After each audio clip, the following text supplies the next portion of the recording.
इस वीरान किले में कभी 70 तोप और 8,000 घोड़े तैनात किए गए थे। कोंकण तट पर मौजूद ये कोरलई किला है, जो एक जमाने में पुर्तगालियों का सबसे ताकतवर किला हुआ करता था।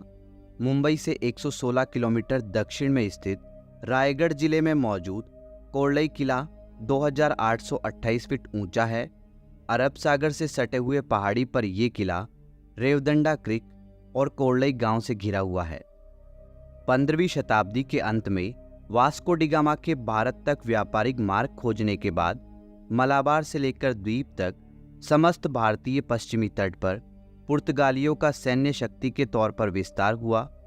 इसी सिलसिले को आगे बढ़ाते हुए वसई से लेकर गोवा तक के इलाके की हिफाजत के लिए अरब सागर को जोड़ती हुई रेवदंडा क्रीक पर मौजूद एक पहाड़ी पर कोरलई किले का निर्माण सन 1521 में अहमदनगर सल्तनत की इजाज़त से हुआ। यहाँ हिफाजत के साथ साथ पुर्तगालियों की तिजारत भी सक्रिय रूप से हुआ करती थी।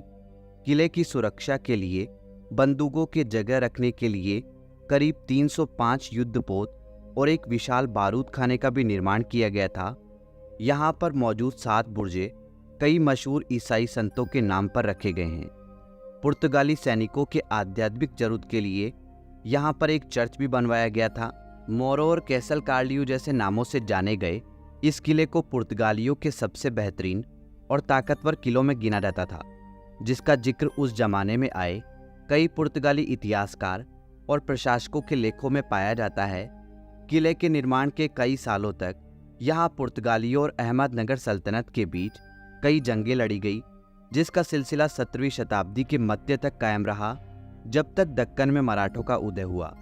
आखिरकार पेशवा बाजीराव प्रथम के भाई चिमाजी अप्पा के नेतृत्व में मराठों से जारी जंग के कई वर्षों बाद सन 1739 में ये किला आखिरकार मराठों के हाथ में आया, जिन्होंने 80 साल तक इसको अपने कब्जे में रखा।